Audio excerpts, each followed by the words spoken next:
In the name of the Father, and of the Son, and of the Holy Ghost. When I was a child, one of the things that I hated most was going to the doctor's office. I think it was because of a fear of shots, immunizations. Maybe some of you felt that way. I certainly feel that way now. I don't want to take any so-called immunizations.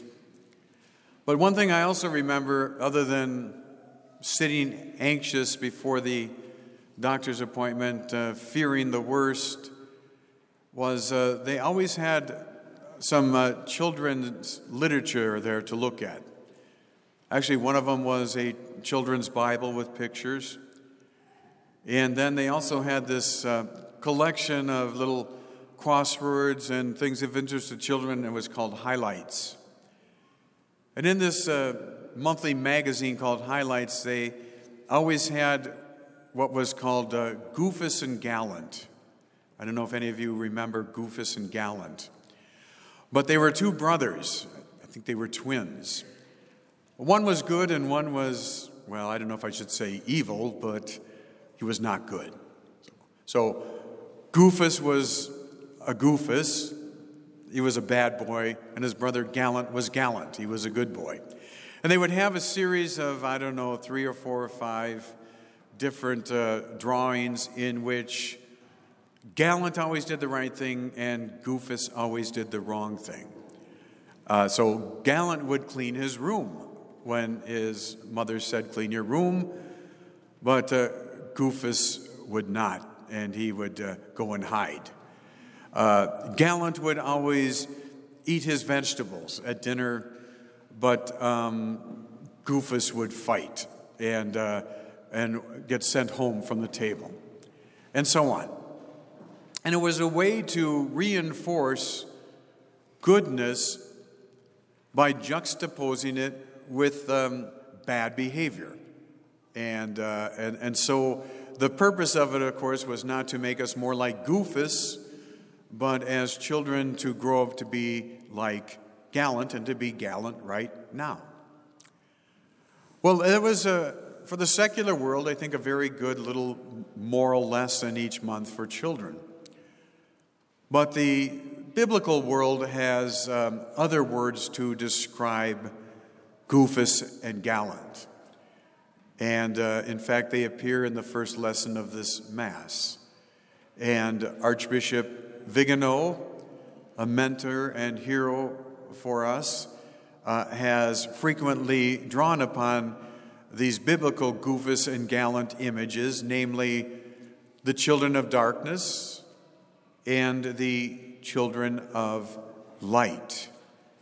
And in that first lesson, St. Paul warns us, namely the children of light, to have nothing to do with the children of darkness.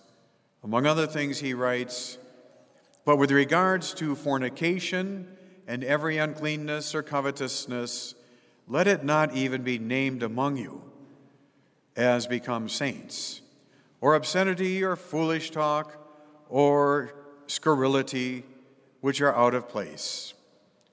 And then he goes on and elaborates again about distinctions between the children of light and the children of darkness. And among other things, he notes that the wrath of God will come upon the children of darkness. The wrath of God is the justice of God applied. Now, my friends, leading up to this last election, we were very mindful of the war of the children of darkness against the children of light.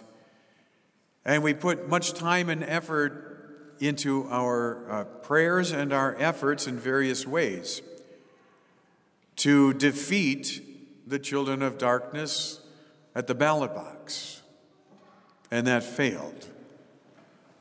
I believe, as many or most do, that it failed because of election fraud and theft. But regardless, the children of darkness seized many offices and the highest offices in our nation, and now they are reveling in that, and they are grinding our noses in that, and as children of darkness, they are doing what children of darkness do best, at their worst, and they are trying to destroy every assemblage of good and godliness in our nation and the world. But we have to say, ultimately, for some reason, God's providence allowed this. I mean, God could have stopped election fraud in some manner in divine providence, but he chose not to. We can speculate about why not. I suspect that even with success at the ballot box, it would not have been enough to turn around the impetus of the children of darkness of this nation and the world. We're not the less for having tried. We are the better for it, spiritually. But it failed, and divine providence has a plan in that. And one thing we can be sure of, that the wrath of God will be coming. It will be coming upon the children of darkness. Unable to turn it around by an election and free will, God will do what he has historically done over and over and over again. He will allow the children of darkness their time for a time. At whatever time God has determined, it will be the time to apply his wrath upon the children of darkness, and in this case, it's worldwide. So the wrath of God will come upon the world. We should not think that we will be physically protected. We will be spiritually protected when this comes. But we will very likely suffer physically along with the children of darkness when the wrath of God is poured out, whenever that is.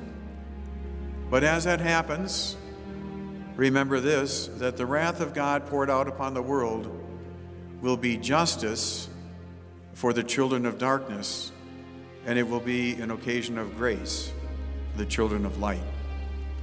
In the name of the Father, and of the Son, and of the Holy Ghost.